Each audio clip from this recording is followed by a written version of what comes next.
보시겠습니다. 로마서 9장 1절에서 3절 읽고 또 10장 1절 같이 읽도록 하겠습니다. 로마서 9장 1절에서 3절입니다. 길지 않기 때문에 우리 그냥 같이 쭉 읽도록 하겠습니다. 1절부터 읽습니다. 나는 그리스도 안에서 참말을 하고 거짓말을 하지 않습니다. 내 양심이 성령을 힘입어서 이것을 증언하였습니다. 나에게는 큰 슬픔이 있고 내 마음에는 끊임없는 고통이 있습니다. 나는 육신으로 내 동족이 내 결례를 위하는 일이며 내가 저주를 받아서 그리스도에게서 끊어질지라도 알게 받습니다. 10장 1절입니다. 형제 자매 여러분, 내 마음의 간절한 소원과 내 동족을 위하여 하나님께 드리는 내 기도의 내용은 그들이 구원을 얻는 일입니다. 아멘. 네. 여러분 추석 잘 지내셨습니까? 네. 이번 달 3월 4일, 3일, 4일, 5일이죠. 화수목은 과연 민족 대이동이라고 할 수 있을 만큼 참 대단했던 것 같습니다. 서울에서도 자동차가 300만에서 400만 대가 나갔대요. 4 to 5 million cars? 네. 그래서 이제 고속도로가 주차장이 되고 정체되고 또 여행하는 사람들 많고 또 그렇지만 대부분은 가족들을 보러 갔다고 생각이 됩니다. 그러니까 한국은 추석 때하고 구정 때 식구들이 이렇게 모이더라고요. 또 그런 모임을 통해서 스트레스도 물론 받지만 또 가족의 소중함을 느끼는 줄 믿습니다. 그래서 오늘 우리 수지 광진 가정도 이제 아린이가 태어나서 또 가족의 소중함을 느끼고 또 양가 부모님들 또 교회 식구들 또 가족의 소중함을 느끼고 또 마크 집사님이 또 지금 힘든 시간을 지내시고 있지만 또 아내가 또 이렇게 아프고 또 아기가 또 아프고 그러면서 또 반면에 건강이 얼마나 축복인지 가족이 얼마나 소중한지 뼈저리게 느끼고 계실 거라고 생각이 됩니다. 추석에 이제 식구들이 모이면은 특별히 젊은 친구들이 이제 제일 싫어하는 그 말들이 있대요. 너 언제 결혼할 거니? 너 언제 취직할 거니? 얼굴 좋아졌다? 살 좀 빼라? 이 3종 세트를 제일 싫어한다고 합니다. 그래서 대한민국 모든 식구들이 예수를 믿어야 돼요. 왜냐하면 성령의 열매인 절제와 사랑은 무례하지 않고 온유하고 친절하기 때문에 뭐 좀 직장이 없어도 괜찮아. 네가 하고 싶은 거 해. 그리고 너무 조급함 가지지 말고 결혼하는 것이 중요한 것이 아니라 결혼을 잘하는 것이 중요하다. 이렇게 위로의 말을 던져주면 얼마나 좋아요. 아멘? 뭐 좀 살이 쪄도 건강해서 좋지. 조금 살이 붙어야 스태미나도 나는 거야. 비실비실하면 바람 훅 불면 훅 쓰러져. 좀 이런 말도 좀 해주고. 미국은 땡스기빙하고 크리스마스 때 이제 가족들이 이제 많이 모입니다. 또 뭐 머더스데이, 파더스데이 그런 때 모이기도 하죠. 참 어제 우리 김수진 집사님 소식을 듣고 저도 놀랐고 아마 여러분들 다 놀라셨을 생각이 되는데요. 참 우리가 가족의 소중함을 좋을 때 느끼면 좋은데 부모님이 아프실 때, 우리 아이가 막 토할 때, 설사할 때, 응급실로 뛰어갈 때 그때 우리가 많이 이렇게 느끼는 것 같습니다. 근데 아내가 아프면 남편도 아파요. 남편이 아프면 아내도 아프고요. 아기가 아프면 엄마도 아프고 아빠도 아파요. 사랑 때문에 그런 것이죠. 그래서 식구가 있어서 기쁘기도 하지만은 식구가 있어서 슬프기도 합니다. 그것이 사랑의 양면이에요. 사랑하는 사람이 있으면 너무너무 기쁜데 사랑하기 때문에 화도 나고 사랑하기 때문에 마음도 아프고 속상할 때가 있는 것입니다. 우리 광진 형제 수지 자매는 지금 막 피부로 느낄 거예요. 아린이가 태어나서 너무 기쁜데 너무 피곤해. There's an excitement on one hand, and there's a fatigue. Sleep, baby, sleep. 그러니까 excitement하고 fatigue하고 they go together in parenting. 근데 결혼도 그렇잖아요. In marriage too. 그렇죠? 기쁨도 있고 고통도 있고. 인생도 그렇죠. 기쁨도 있고 고통도 있고. 크리스천 라이프도 그렇습니다. There's a death and there's resurrection. 죽음이 있고요. 또 부활이 있어요. 절망이 있고요. 소망이 있습니다.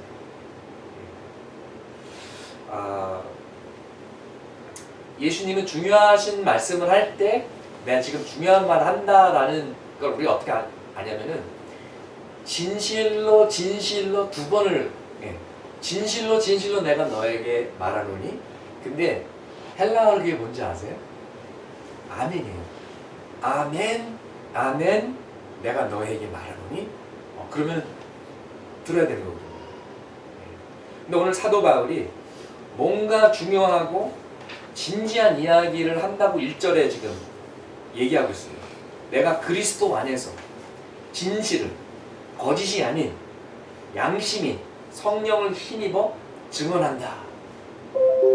굉장히 중요한 얘기를 하는데요. 우리가 예수를 믿고 구원의 기쁨이 있습니다. 하나님의 진리와 사랑을 누리는 특권이 있고 감사가 있어요. 그래서 로마서 8장 바로 전에, 그렇죠? 이제는 예수 안에서 정죄함이 없나니 누가 우리를 대적할꼬? 하나님이 우리 편이면, 그리고 예수 그리스도 안에 있는 하나님의 사랑을 끊을 자가 아무도 없느니라. 이렇게 선포하고 감사하고 기뻐하고 바로 그 전에 했는데, 그런 기쁨이 있는가 하면 반면에 슬픔도 있는 것입니다. 뭐라고 표현했냐면 큰 슬픔이 있고 끊임없는 고통이 있습니다. There's a great sorrow and unceasing anguish. 한국 사람들에게 특별한 병이 있는데요. 한국 사람들만 가진 병인데 그게 뭔지 아세요? 화병입니다. 그래서 이제 외국 사람들이 이거를 이제 연구하는데 다른 나라에는 없는 병이에요. 화병을 영어로 뭐라고 할까요? 힘들죠? 없으니까. anger sickness? 이상하잖아요. 화병이라는 게 있어요. 한국 사람은. 또 한국 사람은 또 슬픔이 많기 때문에 한이 있죠. 근데 사도 바울에게 이런 한 같은 이런 깊은 아픔이 있는 거예요. 오히려 예수를 믿지 않았더라면 없었을 거예요.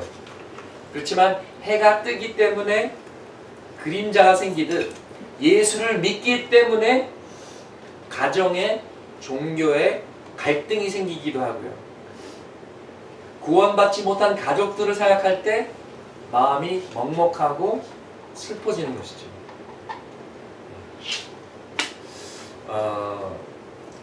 아이들이 없으면 그 부분은 걱정 안 하게 되죠.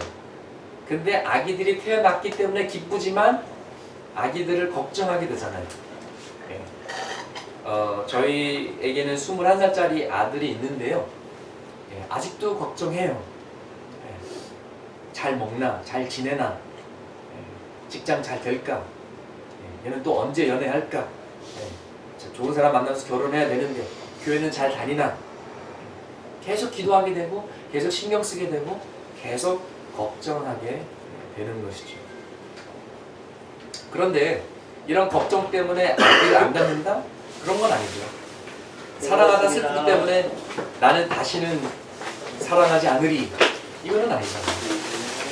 그냥 패키지로 오는 것이죠. 사랑하기 때문에 기쁨도 있고 슬픔도 있는 것입니다. 그런데 사랑도 지쳐요, 여러분. 사랑하다 보면 지치고 사랑하다 보면 아플 때가 있어요. 아프니까 진짜 사랑이 아니다 그런 게 아니라 진짜 사랑이기 때문에 아픈 거예요. 그래서 우리가 계속해서 사랑하려면 하나님의 사랑을 공급받아야 됩니다. 우리가 계속해서 포기하지 않으려면 하나님의 포기하지 않는 조건 없는 사랑을 꾸준히 공급받아야 되는 것입니다. 마치 우리가 피곤하면 민계 주사도 맞고 영양 주사도 맞는 것처럼 하나님의 사랑의 주사를 맞아야 돼요. 하나님의 말씀의 주사를 맞고 우리가 새 힘을 얻어야 되는 것입니다. 그래야만 우리가 성령 안에서 기뻐할 수가 있어요. 기도할 수 있어요. 꾸준히 사랑할 수 있어요. 그래야만 우리에게 영적인 에너지가 넘치게 되는 것입니다. 그래야만 우리에게 닥치는 피곤함, 절망, 낙심, 탈진, 우울증, 걱정들을 극복할 수가 있습니다. 저는 가끔 무기력함이 올 때가 있어요. 지칠 때가 있습니다. 우울증이 올 때도 있고요. 외로움이 올 때도 있고 미국이 그리울 때도 있고 또 열심히 뛰다 보면은 좀 탈진 증상들이 나타날 때가 있습니다. 또 일이 빨리빨리 진행되지 않을 때 좀 낙심될 때가 있어요. 그럼 그 답이 무엇일까요? 그리스도와 그리스도의 몸입니다. 먼저 신앙으로 예수님을 더 붙잡는 거예요. 하나님 더 붙잡는 거예요. 또 동시에 그리스도의 몸인 교회, 성도의 교제를 통해서 격려도 받고 위로도 받는 것이죠. 지난 주일날 우리 카페 가니까 너무 좋았어요. 다시 가야 될 것 같아요. 또 수요일은 지난 수요일은 또 가족들과 이제 코스모스 밭에 갔고요. 목요일은 예수 제너레이션 채널 팀과 홍대에 가서 젊은 에너지를 좀 받고 왔습니다. 신살 된 아저씨랑 놀아주는 청년들이 참 감사하죠. 너무나 감사하고 또 금요일은 모자이크 공동체와 이제 미술관 가서 교제하고 그랬습니다. 오늘은 이제 여러분과 또 함께 예배드리고 성도의 교제를 나누길 원합니다. 그리고 또 기회가 되면은 서울 아산 병원에 또 가서 우리 마크 집사님, 수희 집사님 위로해드리고 기도해드리고. 여러분 인생을 살다 보면 힘든 때가 있습니다. 우울증이 올 수도 있습니다. 그것이 전혀 부끄러운 것이 아니에요. 너무 뛰어가다 보면, 달려가다 보면 탈진돼요. 번아웃 돼요. 너무 스트레스 받으면 공황 증세가 오죠. 제 친구 중에 1.5세인데 공황 증세 에어포트 심통 그래가지고 무서워서 공항에 못 가는 그런 그게 아니라 그런 그 심리적인 부담이 생기는 것이죠.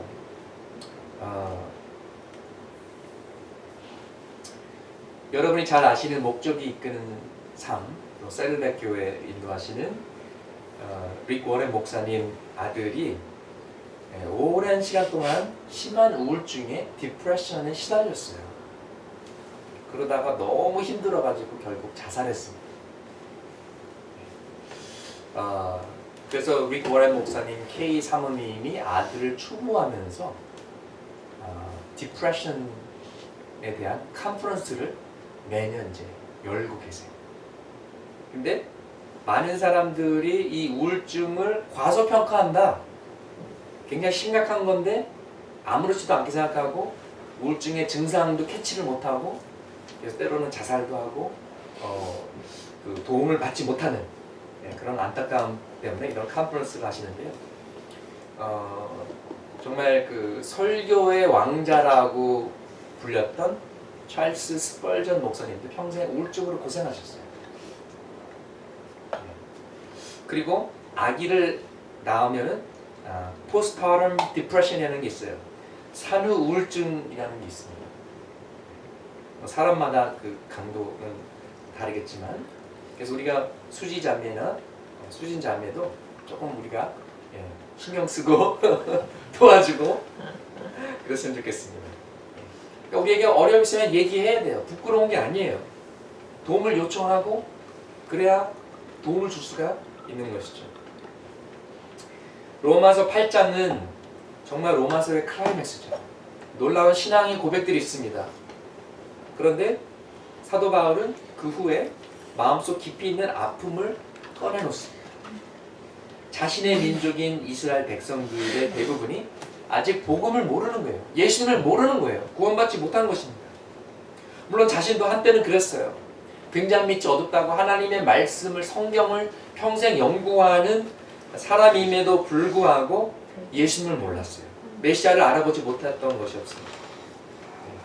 아니 오히려 교회를 이단으로 착각하고 교회를 핍박했죠.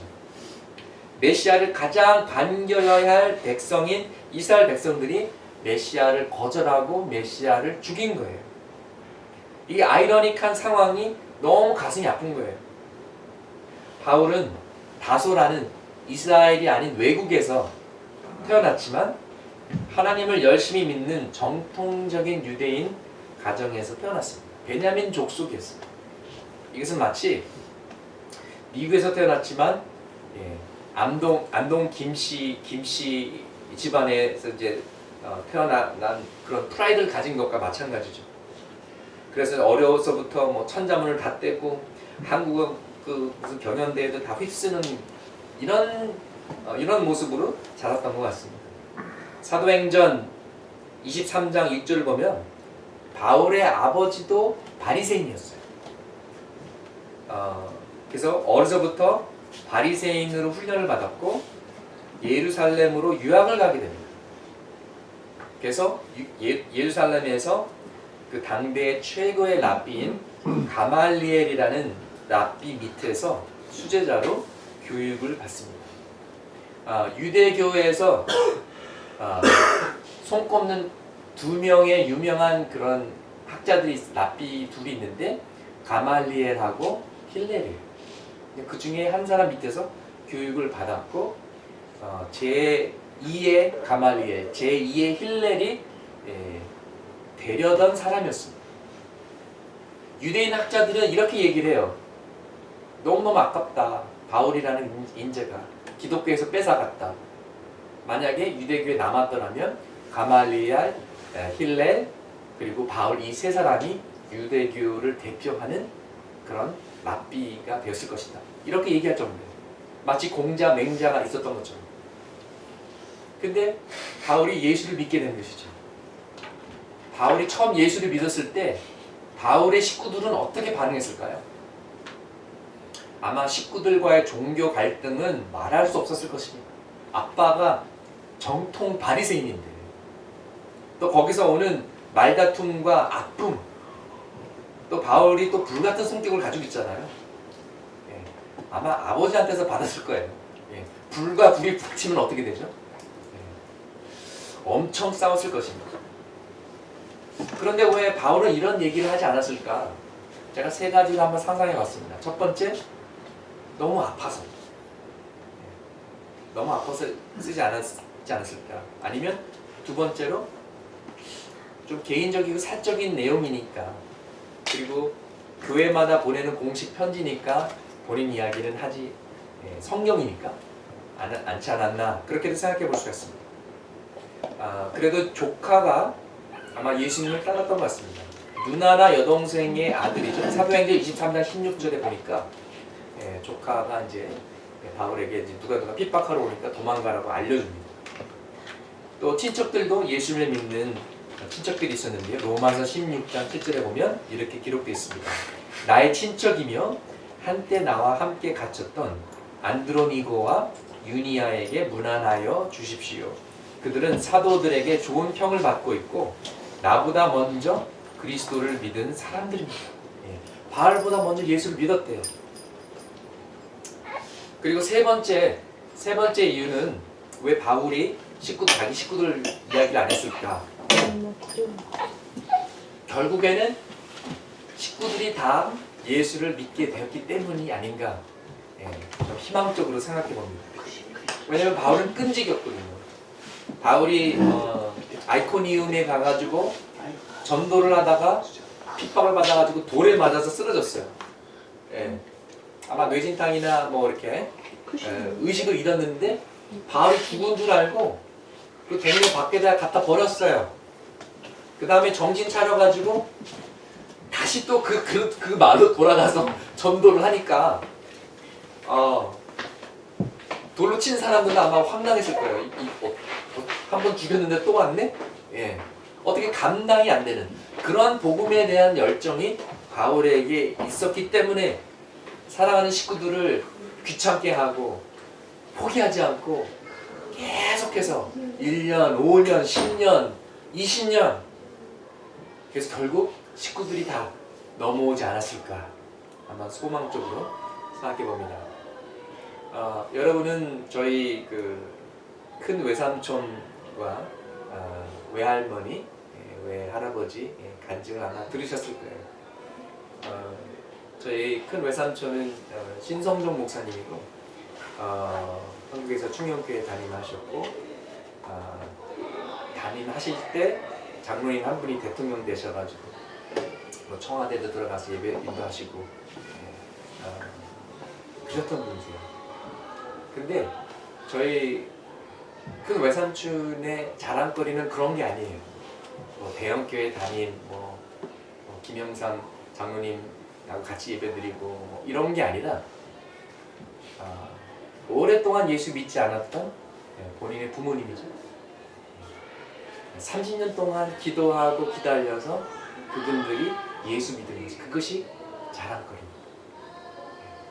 저희 큰 외삼촌이 가족에서 제일 먼저 믿었어요.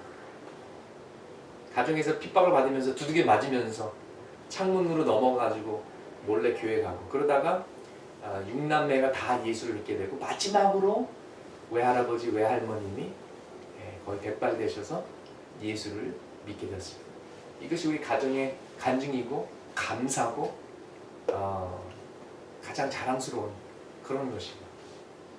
그래서 때로는 우리가 인내를 해야 됩니다. 물론 30년까지 기다리지 않으셨으면 좋겠어요. 그렇지만 우리가 우리 가족을 사랑하는 마음으로 기도하고 기다리고 또 기회가 날 때마다 예수 그리스도를 전했을 때 하나님께서 역사하시는 줄 믿습니다. 아멘. 우리 가족들 사랑하는 것, 우리 친지들 사랑하는 것, 우리 핏줄들 사랑하는 것 당연한 것입니다. 그렇지만 거기서 한 단계 더 나아가서 우리의 동족, 우리의 결의, 우리의 민족을 사랑해야 됩니다. 바울도 식구들을 사랑했고 자기 동족과 결의를 엄청 사랑했습니다. 애국자였습니다. 여러분, 진정한 애국은요, 나라와 민족을 위해서 기도하는 것인 줄 믿습니다. 여러분 자녀들만 위해서 기도하지 마시고요. 여러분 식구들만 위해서 기도하지 마시고 특별히 이 어려운 때 조국을 위해서 기도해 주시기 바랍니다. 에스더처럼 목숨을 걸고 기도해야 됩니다. 여러분 의사와 열사의 차이를 아십니까? 안중근 의사, 유관순 열사. 이제 독립운동을 하면서 총이나 이제 뭐 수류탄이나 이제 무기를 쓰면은 이제 의사고요. 유관순 같이 비폭력적으로 독립운동했던 분들은 열사라고 이제 부릅니다. 애국자는요, 나라라는 더 큰 가치를 위해 자신을 희생하는 사람입니다. 성경에서도 보면은 신앙을 가진 애국자들이 나오죠. 느헤미야는 동족의 뉴스를 들었을 때 통곡하고 울고 그리고 결국 예루살렘에 가서 무너진 예루살렘 성벽을 회복하는 일을 감당하게 되죠. 태어나서 처음으로 예루살렘에 간 것입니다. 그러면 아마 이민 4세, 5세쯤 됐을 거예요. 에스라도 마찬가지입니다. 같은 시대 사람이기 때문에 느헤미야가 어떤 행정적인 역할을 했다면 에스라는 영적인 지도자 역할을 한 것이죠. 저도 사실 이민자고 미국 교포고 디아스포라인데 저와 저의 가족뿐만 아니라 더 많은 디아스포라들을 하나님께서 이 땅으로 부르고 계신 줄 믿습니다. 그래서 통일과 통일 한국 재건을 위해서 많은 사람들이 역이민하고 또 힘을 모으리라고 믿습니다. 얼마 전 북한에 억류되었다가 풀려나신 캐나다 토론토의 이면수 목사님, 큰빛교회 이면수 목사님도 남은 인생을 통일을 준비하고 통일을 위해서 헌신한다. 젊은 리더들을 키우는데 헌신한다고 하셨고요. 이제 11월 달에 들어오시면 좀 만나려고 해요. 기회가 되면 저희도 같이 만나고 한국에서 그런 비전을 가진 통일의 비전을 가진 교회를 세우시려고 지금 생각하신다고 들었습니다. 우리 같이 하면 좋지 않을까 그런 꿈을 꿔보고요. 바울은 진정한 애국자였어요. 이스라엘 백성들을 너무너무 사랑했어요. 그리고 간절히 그들이 구원받기를 원했어요. 얼마나 간절했을까요? 내가 저주를 받더라도, 내가 하나님으로부터 끊어질지라도, 이게 뭔 소리예요? 내가 구원을 잃더라도, 내가 지옥에 가더라도 우리 백성이 구원받았으면 좋겠다라는 말이에요. 첫 번째, 우리가 아는 것과 같이 구원은 그런 게 아니에요. 그렇죠? 구원은 리펀드가 안 돼요. 내가 싫다고 그래도 구원받으면 영원히 구원받는 것입니다. 상실하지 않습니다. 아마 사도 바울이 그런 것을 알았었겠죠. 근데 두 번째, 사도 바울의 화끈한 성격 때문에 아마 이런 표현한 것 같아요. 마치 배구 선수 김연경이나 식빵하는 김연경이나 아니면 의리 외치는 김보성 같은 사이다 발언하는 사나이가 아니었나 생각합니다. 그래서 이제 이런 표현, 이런 확 그냥 내가 저주를 받더라도 내 민족이 구원받았으면 좋겠다 이렇게 그냥 거침없이 표현한 것이죠. 네, 세 번째, 좀 오버하는 것 같은데 사실은 가장 예수 그리스도다운 마음이에요. 왜냐하면 예수님은 십자가 위에서 아버지께 버림을 받으셨거든요. 내가 버림받더라도 내 백성이 구원받기 원한다. 우리 대신 저주를 받으셨거든요. 내가 저주를 받더라도 내 백성이 구원받기 원한다. 그게 예수님의 마음이었거든요. 갈라디아 3장 13절에 이렇게 기록되어 있습니다. 그리스도께서 우리를 위하여 저주를 받은 사람이 되심으로써 우리를 율법의 저주에서 속량해 주셨습니다. 기록된 바 나무에 달린 자는 모두 저주를 받은 자이다 하였기 때문입니다. 그러니까 예수님의 마음은 내가 저주를 받더라도 백성들이 이 저주에서 풀려나기를 원한다라는 것이죠. 내가 하나님께 버림을 받고 하나님으로부터 끊어질지라도, 여러분, 지옥의 본질이 뭐죠? 지옥이 뭡니까? 어두움과 외로움과 고통과 유황불. 물론 우리가 그런 것들을 생각합니다만은 지옥은 하나님으로부터 철저하게 끊어진 곳이에요. It's a place of eternal separation from God. 영원한 분리예요. 빛과 진리와 사랑과 선함과 따뜻함이 전혀 없는 곳이에요. 왜냐하면 하나님으로부터 완전히 차단되었기 때문에. And actually it's a state rather than a place. 지옥은 장소라기보다도 상태죠. 하나님과 분리된 상태. 그 상태를 예수님께서 체험하신 것입니다. 몸소 영혼들의 옥에 가시기도 하셨지만 지옥의 체험을 하면서까지도 우리를 구원하시기 위해 고통을 받으신 것이죠.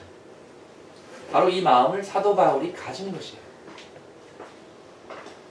그리고 10장 1절에 보면 사도 바울의 간절한 소원과 기도가 나타나는데 우리 민족이 구원받기 원한다.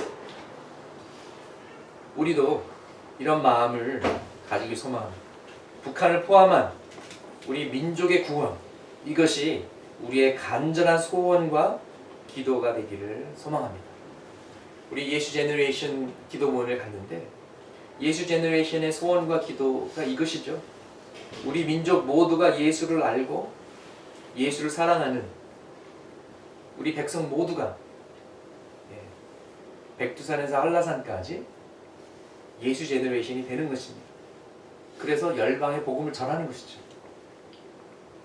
To know Him and make Him known. 하나님을 알고 하나님을 알리는 것, 이것보다 더 큰 사명은 없는 줄 믿습니다. 이것보다 더 큰 미션이 있습니까? To know God and to make Him known. 그것이 우리의 사명이에요. 누구를 막론하고, 여러분이 요리사든 교사든 직장인이든 우리는 모두 그리스도의 대사여 복음의 증인이요 하나님을 대신해서 복음을 전하는 사람들입니다. 여러분, 전도사만 전도하는 것이 아니에요. 선교사만 선교하는 것이 아닙니다. 이것은 우리 모두의 일이고 교회의 사명이고 성도들의 사명입니다. 마태복음 28장에 보면 예수님의 지상명령이 나옵니다. 대사명이라고 하고 대명령이라고도 하는데요. The Great Commission. 가서 제자 삼으라. 세례주고 가르치고 순종하도록 세우라는 것이죠.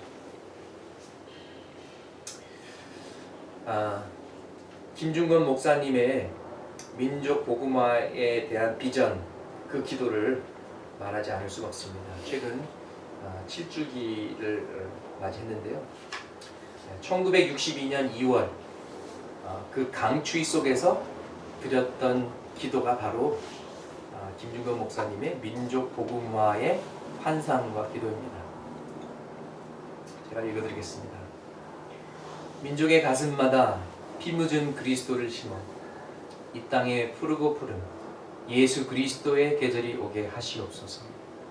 하나님 나라가 이 민족 마음마다, 가정마다, 교회마다, 사회 구석구석, 금수강산 자연 환경에도 임하게 하시고 뜻이 하늘에서처럼 이 땅에서 이루어지게 하옵소서. 이 땅에 태어나는 어린아이마다 어머니의 신앙의 탯줄, 기도의 젖줄, 말씀의 핏줄에서 자라게 하시고 집집마다 이 집의 주인은 예수님이라고 고백하게 하시고 기업주들은 이 회사의 사장은 예수님이고 나는 관리인이라고 고백하는 민족. 두메마을 우물가의 여인들의 입에서도 공장의 직공들, 바다의 선원들의 입에서도 찬송이 터져 나오게 하시고 각급 학교 교실에서 성경이 필수 과목처럼 배워지고 국회나 각의가 모일 때도 주의 뜻이 먼저 물어지게 하시고 국제시장에서 한국제 물건들은 한국인의 신앙과 양심이 을에 보증수표처럼 믿어지는 민족, 여호와를 자기 하나님으로 삼고 예수 그리스도를 주로 삼으며 신구약 성경은 신앙의 행위의 표준으로 삼는 민족, 민족의식과 예수의식이 하나 된 지상 최초의 민족. 그리하여 수십만의 젊은이들이 예수의 꿈을 꾸고 인류 구원의 환상을 보며 한 손에는 복음을, 다른 한 손에는 사랑을 들고 지구촌 구석구석을 누비는 거룩한 민족이 되게 하옵소서. 공산혁명이 휩쓸고 간 폐허의 땅 북한에도, 죄악과 비리와 불의가 난무하는 남한 땅에도 혁명의 개념을 혁명한 예수의 혁명으로 이 수년 내에 대부흥이 일어나 니누의 성처럼 회개한 민족, 해골대가 생명의 군대로 부활한 민족, 성민 코리아 되게 하옵소서. 아멘. 55년 전에 들어졌던 이 기도가 오늘도 우리 가슴 속에서 울림이 있고 우리의 기도가 되어서 하늘 보좌에 전달되기를 소망합니다. 이번 추석에 여러분들이 가족 식구들을 만나시면서 신앙의 관점에서 고민하신 분들도 아마 계셨을 것입니다. 나는 예수를 믿는데 아직 예수님을 잘 모르시는구나. 우리 아버님이, 우리 어머님이, 우리 시동생이 마음 아프신 분들도 계셨을 것입니다. 자, 그럼 우리가 어떻게 무엇을 해야 될까요?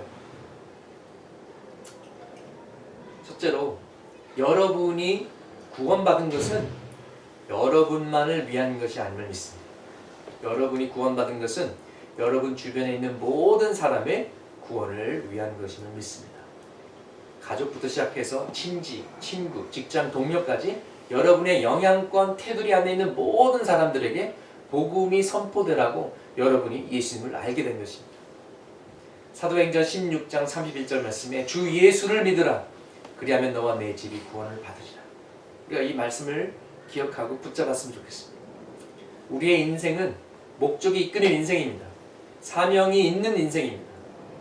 우리의 구원도 목적이 있고 사명이 있는데 내가 축복을 받아서 다른 사람들도 축복을 누리는 것입니다. 내가 예수님을 알아서 다른 사람들도 예수님을 아는 것입니다. 특별히 나의 사랑하는 가족들과 주변 사람들을 향해 흘러가야만 되는 것입니다. 구체적으로 첫 번째, take the long view. 조급함과 서두름이 이를 망칠 수가 있습니다. 먼 안목을 가지시고 인내하셔야 돼요. 조급하지 마시고, 물론 기회가 될 때마다 우리 같이 교회 갈까요? 예수님이니까 너무 좋아요. 이런 기회들, 좋은 기회들이 옵니다. 제가 아는 분이 최근에 시어머님이 갑자기 응급실에 실려가셨어요. 죽음의 고비를 넘기셨어요. 근데 그분은 옛날에 교회 다녔던 분인데 결혼하면서 시아버지가 너무 반대해가지고 교회를 못 나가셨던 분이에요. 그래서 이 기회에, 너무나 완강하신 분인데 이 기회에 시아버지께 말씀을 드렸대요. 아버지, 어머님 돌아가시면 어떡할 거예요? 이제 막 실질적으로 이제 막 피부로 느끼니까. 교회 와서 목사님 모시고 장례하고 그러면 어머님 가시는 길, 마지막 길을 아름답게 보내드릴 수 있는데, 이제 어머님이 교회 나가고 싶은데 아버님 때 교회도 못 나가시고 이제 하늘나라 준비하셔야 되는데, 이제 하나님께서 다시 살려주셨으니까 이제 아버지도 같이 교회 나가세요. 보통 때는 안 들으시는 분인데 상황이다 보니까 이제 먹히는 거예요. 들으시는 거예요. 이런 기회들이 옵니다. 두 번째, 우리가 기도해야 됩니다. 왜냐하면요, 인간의 말로 설득하는 게 아니에요. 영적인 전쟁이에요. 영적인 방법으로 구원을 받는 거예요. 눈에 보이지 않는 악의 세력과 성령의 감화 감동의 역사가 싸우고 있어요. 그래서 성령님께서 그 마음을 여시고 역사하실 수 있게 하나님의 타이밍을 위해서 우리 기도해야 됩니다. 기도를 쌓아 올렸을 때 때가 되면 하나님께서 움직이실 줄 믿습니다. 세 번째는 사랑으로 섬기세요. 사랑보다 더 파워풀한 메시지는 없습니다. 내가 사랑으로 섬겼는데 꿈쩍도 안 해. 괜히 나만 손해보는 거 아니야? 이런 생각 하시지 마시고 억울해도 사랑하세요. 답답해도 섬기세요. 교회 안 와도 당장 오지 않더라도 끝까지 사랑하세요. 사랑하기 때문에 사랑하는 것이 진짜 사랑입니다.